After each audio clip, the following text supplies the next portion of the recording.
All right, we are back at it on the Successflow podcast, and per usual, we had some overlap in some of the things that we're working on, reading, researching, and though it's thrown around a lot, as you take a deeper dive into it, I think we were both challenging each other on what this real superpower is in any area of humanity, but specifically your career, your personal relationships. And I think it's a place that most humans think they're strong in, or at least average or above, which we'll get into. But one of talking about today, the real bamboo banger is the superpower of emotional intelligence.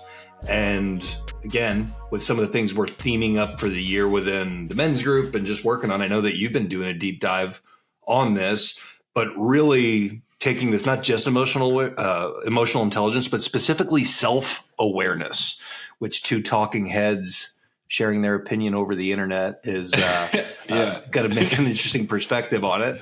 But that is our topic for the day: emotional intelligence, self-awareness, and how it's a competitive advantage. I think you brought this up, and I didn't even tell you that I was reading the book Emotional Intelligence 2.0. I was given the book. I have not read 1.0, and then come to find out you have. So it's a great timing. Couldn't be better.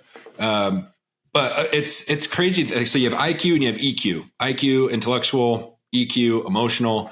IQ is like, I'm really smart. I do really well in school. I can study. I'm intellectually, well off. When you have a high IQ, and then EQ is your emotional. It's like, how do you manage your emotions? How do you manage? Are you aware of your surroundings? Are you aware of yourself? Are you aware of other people? And so it's a really good read. It's a very small book. Here it is. If you're on YouTube, you can see it. It's Emotional Intelligence 2.0. And they actually have, if you pick up the book, they actually get, and this is no plug, I don't know these guys, but this is, they give you a little free test. They give you a code to take their assessment on their site. And it kind of gives you a score. And there's 4 different pillars of, you have self-awareness, you have self-management, you have social awareness, and then you have social management. And the awareness piece is like, am I aware of what's going on? The management is, how do I act when I find out, what's going on, whether it's me, self, or social situations. And so I took this test, and I thought I had like self-awareness through the roof. And I was like, I know exactly what's going on around me. And it was actually my lowest score. And I was blown away. And it kind of opens up your eyes of like, well, maybe you're not as aware or as in tune as you think. And so I just thought that was really interesting to kind of put some numbers to it and kind of dive, do some self work and kind of figure out what that means. Yeah, I think I love that as a kickoff, because we're in the same boat. It's kind of showing our warts on the podcast here, and it was one of the analogies I thought of going into this and had it for later in the show, but like, it's kind of like driving. You know how humans, if you look at survey data, every human thinks they're an above average driver, or call it a good driver. That is statistically impossible. It's a bell curve. There is an average. So we can't have 100% above average for all. I mean, I'm no mathematician, but it's the same idea. Yeah. If you went and asked someone, how would you rank your emotional intelligence? Above average. I really think that would be the case, unless you're truly self-aware and don't care about it, which is a whole nother portion of the podcast. But your refresh on 2.0 was helpful for me as well on the self-management portion. It's like, if you really dig deep into this and those 4 pillars, they are different quadrants. Totally. And you start piecing that together and you're like, there's levels to this. And again, doing these audits are how is really the intentional growth portion. Yeah. And it's trying to bridge the gap between how you act in these situations. Like if you're a leader and you're like, okay, I'm aware that there's something, like it's social awareness. Like I'm aware that there's an issue here.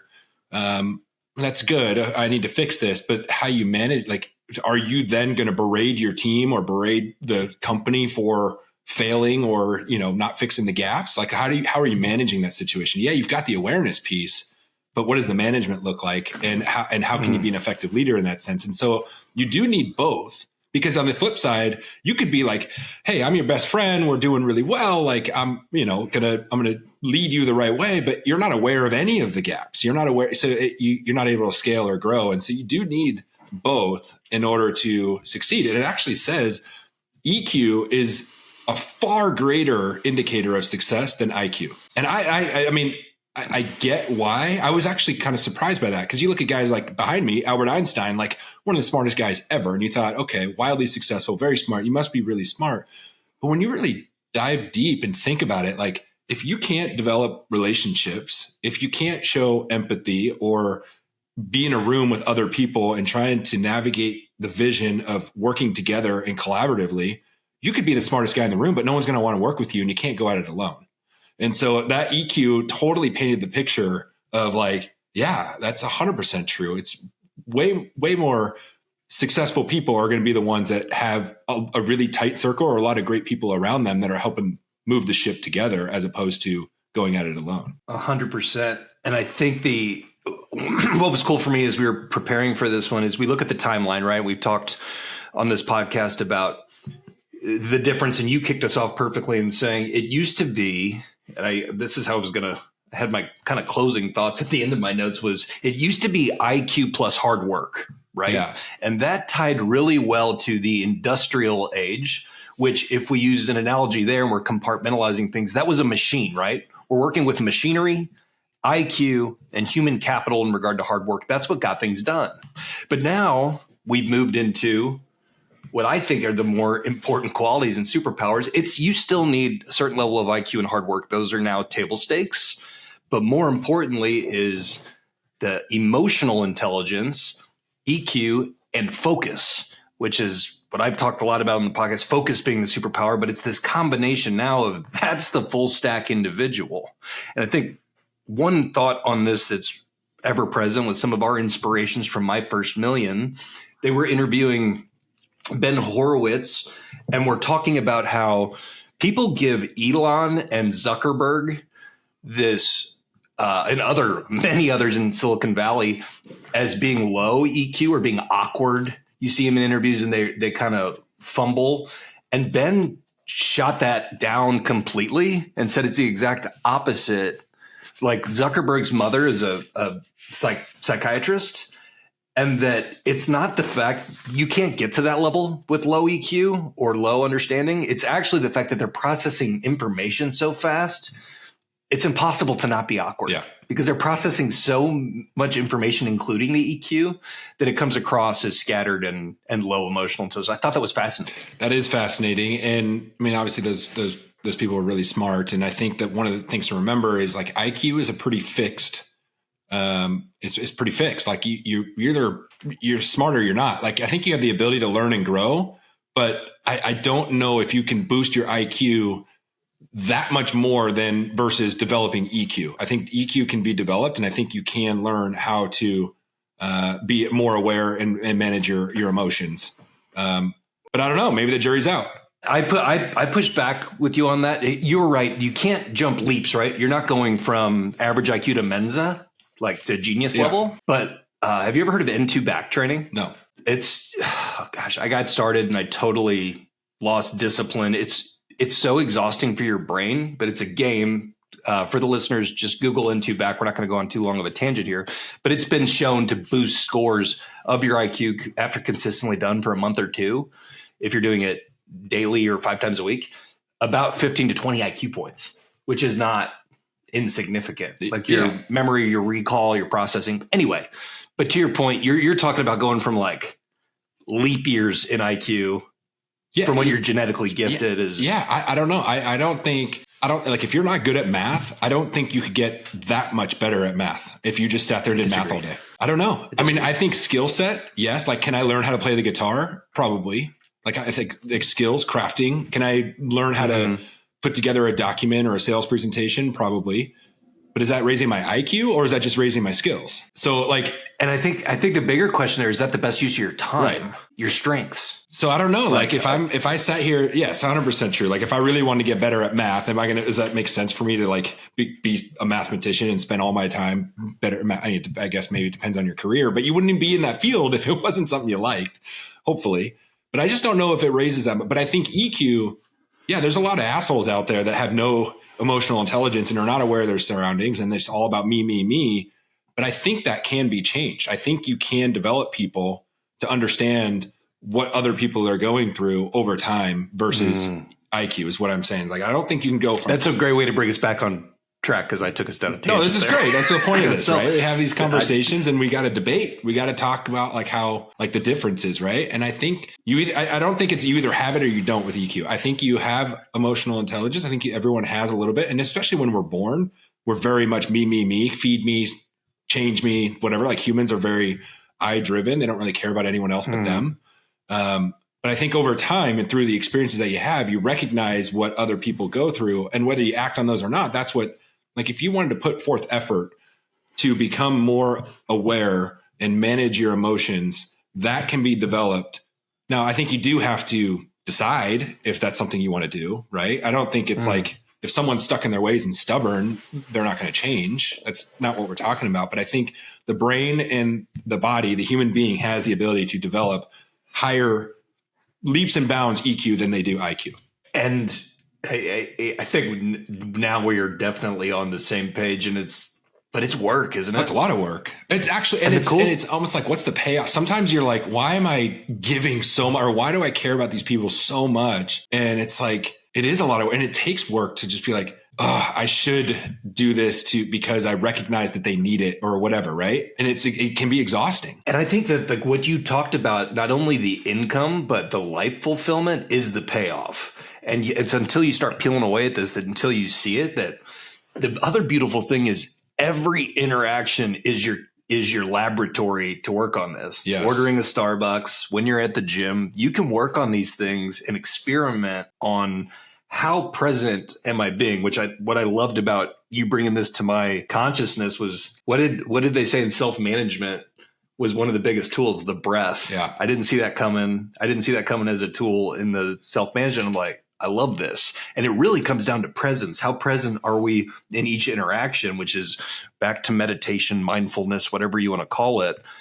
And it's the biggest war that I talk about all the time, myself included, is just there's so much coming in that when I'm not present, that's when I'm miserable. I'm scattered. Yeah. And that's a part of self-management. And I think that would be, I didn't take the quiz, I'm going to, but I think that self-management portion is why I'm so passionate about it, because if not, I just want to be involved in everything. Yeah, it's like you're going back to your driving. It's how do you handle pressure or stressful situations? Like anytime you feel like something is off or a bad situation happens, like when you're driving and someone cuts you off, how are you going to react? Do you have self-management skills? Are you able to take a breath and move on throughout your day? Or are you the person that's hammering the horn, flipping them off, and that doesn't help anybody, right? Like the situation happened. And so are we going to let it ruin our day, or are we just going to take a breath and move on and continue down the path that we want to go? And so that's where that self-management piece comes in, is like, how you're right. We have this sandbox of learning opportunities every single freaking day. Like every single time we have any sort of interaction with anybody, whether it's positive or negative, how we react to those situations is going to allow us to learn. Okay, but you have to be aware. That's where the self-awareness comes in. How you have to reflect and be like, how did I act in that situation? Right. Like, and you can even go all the way down. I don't do this, but you could, if you're trying to work on this for yourself, go down and start writing stuff down, like writing down the experiences that you had. Absolutely. That's the best track. We talk about going back and reading our journals, and I've been doing that, and I get a little overwhelmed because I'm like, man, how far are we off to where I can ship these notebooks off and have them uploaded into ChatGPT to summarize my crazy thoughts in the overlap? But that's the biggest thing. You can see your themes. It's like a trend on, this is what was on my mind at this point. This is what I was going through. And then you start mapping it. And then you get a little bit more in the science. It's more science than art at that point. Beautiful overlap. Yeah. So pivoting to social awareness. So we talked a lot about self. I think you obviously have to know yourself. And that goes back to, like, before we pivot, it goes back to understanding who you are, what you stand for, where you're going, and having that written down. Like, what are my personal core values? What do I want to accomplish? And then just being aware of your limitations. And then do I need to hone in on those limitations to build up my skill set, or can I disregard those and eliminate those from my life so I can focus on other things, right? And not putting yourself in situations to where it doesn't make sense to be in that situation. So you're constantly moving forward. But when we get to social awareness, like I always go back to like obviously, I do a lot of networking and, speaking in front of large groups and, different opportunities to be in a social network, like a social environment quite often, not only just my team internally, but out, trying to grow the business and all that stuff. Right. And so like I've learned this through public speaking too, is like, as you're talking to people, you pick up on reactions and you pick up on, people nodding their head or people making eye contact, or if they're down on their phone, and like you're aware of the environment and you have to make pivots. And that's where the management piece, like, if someone's not paying attention to you, are you going to shut down and then all of a sudden, kind of not be able to finish your talk or finish what you're trying to say? Or are you going to be able to come up with something or be prepared with something that's going to re-energize the room? And that's a very hard thing to do. I think the first part is, once you get the self-awareness piece down, that has to happen first. I think, maybe I'm wrong. Maybe you can combat me on this, but I feel like to be successful, you got to know who you are first in order to make a positive impact on others. I think that's the order. Would you agree? Or do you think that you could, like, if you're lost in your way, but you're constantly aware and working for others? I mean, I guess that could work now that I'm talking it out loud, but I don't know. I feel like self first, then social, or do you think it's the opposite? So that was one of the key notes. And I don't think it's one or the other. And it's back to that presence. Yeah. It's like, you have to read that interaction. Well, and it's like you said, a quadrant, like you've got those four pillars, and where are you? Are you in the middle, or are you more? I think it's more of a Venn diagram. Yeah. Like these all four, they feed into each other. There's so much overlap. But you bring up a point on what I think's hilarious is we're doing it right now. Yeah. Like I don't know about struggle, but we get on this thing because I want to hear what you have to say. But I have all my notes ready to go, and you're in this balance of, when do I shoot that one in? Yeah. But I want to listen to you. And I think that's been the biggest part of this podcast that has filtered into other meetings, is true presence and processing and really trying to listen as well as share your thoughts. And it's not easy. Well, and that's one of the benefits of this podcast is, like, we have developed that skill especially when we have guests on, and you and I are able to, like, kind of bounce in and out. It's not like just one-on-one interview or one-on-one conversation. It's three people. And we've gotten pretty good, in my opinion, of being able to listen to what that person's talking. And then you and I will maybe give a wink and a nod or something, but we don't do that for real. But sign language, like sign language, texting each other. But we are able to jump in and have a really, what ends up being a genuine, nice conversation without much like, hey, Phil, you go, or hey, Steven, you go. And there's not a lot of editing either. It flows really well. And I think that is because of the 120 plus, 30 plus episodes we've done week in and week out. We're just developing that skill of being in tune and present and having that social awareness, and then being able to manage that. I think we've come a long way. We've got a ways to go. You're spot on. You can't help but appreciate just how you operate and what's changed. And I think perfect timing in preparing for this podcast.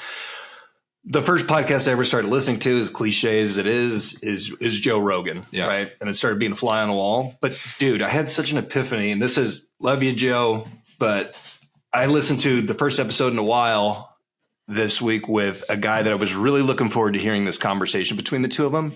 And Joe Rogan just interjected and talked all over this guy the whole conversation, where I couldn't hear this guy as a mindset professional that's coaching fighters and professional athletes.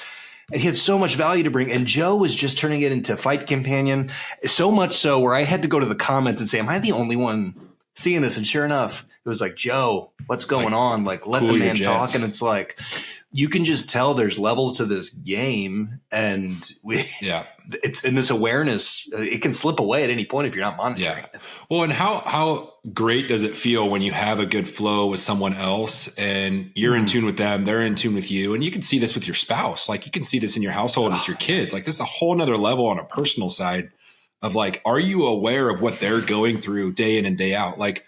We're men, we're guys. I don't know what it's like to be a woman. I don't know what my wife goes through day in and day out, but I know enough to be in tune to know some of the struggles that she goes through that are different than some of the struggles that I go through. And that's just physical. And so it's being aware of that and saying, hey, babe, I got the kids this morning. Don't worry about taking them to school. You can sleep in. Not hey, you can sleep. It's just being aware of she probably needs some extra hours. So I'm just going to take care of the kids and just do that. It's not part of the schedule. It's not part of the routine. It was just an awareness piece. It just happened this week in my house where I was like, man, she's been busting her butt with these guys. And I've been busting my butt on the business side and trying to support the family. And she's been doing it on the personal side and supporting the kids and the scheduling and all this stuff. And there was a perfect time on Wednesday where I had a meeting and I was like, I'm just going to get ready. I'm going to do all the breakfast. I'm going to do that. And I usually do that at least once a week. Like we do have a schedule, but this week it was very much, I was in tune with what she was going through and I could tell that she just needed a little bit of a break. And so I did that. And it just, those little things don't always seem like much, but anywhere you can grab some points with your spouse, it just keeps the relationship so much stronger when you're in tune with what they're going through. And then you act on those by managing those situations. And you're not doing it for anything other than because I love you. And it's, you do it with a friend, a spouse, whatever, but it's just because I care about you, I'm going out of my way to make sure that this is done properly. So you don't have to worry about this. I think that's where some of that comes from, as opposed to I've got my needs. I'm only going to focus on me. You have what you do. You can pivot from the situations. And you've perfectly taken us into that fourth pillar, that relationship management, which at first I was like, oh, we talked about social. This is different. Social is, we think about our circles of influence. Yeah. You get down to relationship, it's our most intimate and the ones that we care about the most. And one of the questions that I loved as we were putting this together was, how well can you manage interactions, build trust, repair ruptures, and create connection? That's really the sum where it all comes together, is what you're trying to do. You're trying to be a medium of understanding the emotions and intentions, desires of the people around you. Take those into consideration and move forward and have things flow in every relationship. And what you're talking about, again, easily said, but what you did there, like realizing, bang, the awareness, this needs to be done. This is going to mean something to Kim as well as benefit the entire family. I'm going to do that now. Yeah. That's putting this action into work. And we do this fast. Hopefully it's subconscious for many, but oftentimes it's not. And it's true. I mean, sometimes those opportunities get missed. You're not even thinking about it. And I don't know how many times I've taken off for the day and I'm like, oh, I totally could have just done this and it would have made one of my kids and my wife, it would have made their morning a little bit easier. And I didn't do that. And so, but having that awareness piece of recognizing that those opportunities are there, like you literally have this every single day to jump in and make something, make someone smile or whatever. But I think you have to think about too, like, obviously you have your spouse, but maybe it's not a great relationship, or maybe it's a friend or a business partner or something, and it's not a great relationship. Like, at what point do you figure out what that looks like? And are you aware enough and have the management piece to keep it, if you can't get away from it, keep it like kosher so that way you guys can operate at a high level? Or at what point do you say, this just isn't going to work? And I think that's the hardest thing, especially if it's been, someone close, like a spouse or a business partner or something, right? Where it's like, man, how do we cut ties here? And I think that's what a lot of people struggle with. Like, they always say, like, don't go into business with family, don't go into business with friends, because you're going to have that friction. But if you're aware of it and projecting more onto them, saying, hey, let's make it their idea. But having that, like, let them type of mentality of like, it's okay to like let them win because it doesn't affect you that much. And we're all on the same mission. But there's times where you're just like, this person's not in my circle, and you have to be okay with eliminating that relationship. And that's part of the awareness and the management piece, but you're going to do it in a way that doesn't blow up or burn the bridge. And I think that's the fine art, is, can you remove yourself from a relationship without burning the bridge, without the blow up, without the argument, without the I hate you type of situation. Like, that's the fine art. And I think that's where people succeed, because you can't be an amazing person to every person. Like, they are going to look at you differently. Like, I'm a jerk to some people. I'm the nicest guy in the world to some people, right? It's very different on how people perceive you. And so it's like, how do you figure out to manage those social situations with that relationship, if they serve you or they don't, and navigate it in a way that it doesn't ruin the relationship down the road or burn the bridge or whatever. I'm so glad you got this in. And now we have to wrap because we're coming up on a timeline soon. But that was one of what hurt my brain going through this was, it says in the book, to examine how people perceive you being a big portion of this work for your own awareness, for your self-awareness, right? But how often are we hearing today No one's thinking about all you. the time. I just engaged on Twitter. No one's thinking about you. Do your thing. Be you. Be authentic. All this stuff. And it's like those are two conflicting ideas. But it's like I think it's more of the piece that if people are thinking about you, they are thinking about you thinking about them. Yeah. Does that make any? Yeah, it does. It still ties back to them. Because they want to know what, that's how part you're of the mental perceiving them, jujitsu, the emotional jujitsu of it's just awareness. You don't have to judge yourself or change your identity because of it. It's an exercise of perception. And I think going to that point, if someone is thinking about you, genuinely thinking about you because they care about you, tap into that. Be aware that someone is genuinely caring for you. Like, don't shy away from that. You know, be there for them as well, as opposed to not, right? But I had just had this conversation with Jack. He's a middle school kid. He's going through some social stuff, but it's perception. It's not bad. It's nothing bad. He's just learning how to be a teenager and like what teenagers do and how they mess around with each other or whatever, right? Like bumping in or calling each other names or whatever. It's like locker room talk stuff, right? And so and he's worried sometimes, like, well, I feel like sometimes I'm quiet. And I go, no one's thinking you're quiet. No one is thinking about you, that you're not all talkative and what, like, that's not, they're not even thinking, they're thinking about how you think of them. And literally just had this conversation. That's all they're thinking about is like, what did the kids in my classroom think of me? So I'm going to do all these crazy things or do that, whatever. Like everyone's just in their own little world. And adolescent brains, I don't know if they have the ability. Sometimes I think you're just developed with that, where you have a lot of empathy and you care for other people. But most adolescents they're not, don't have enough experience to develop the EQ skill, in my opinion, to where they're just thinking about surviving and just being themselves, whatever. Fight, flight, or freeze. There's right. And so like developing a relationship is kind of a foreign concept. But I think the ones that do have that baseline where it's high, where they do care about other people, I think they're going to be wildly successful. They keep honing into that. But it's just so funny you brought that up, because I literally just had that conversation. This was such a good one-on-one, man. I enjoyed this conversation a lot. And I think to put a bow on it, if the next time you assume that you're an above average driver in life, check your blind spots. Yeah. And I think this is going to be a theme of my, not only this month as we're dialing in strategic planning for next year, but it's going to be a big part of my 26 is really honing in on this and using this work, because I do believe it's a superpower. So, I agree. That's a wrap. Thanks guys for listening. That's a wrap. Like, subscribe, follow. We got more topics and more guests coming your way. Happy holidays. Cheers. Yep.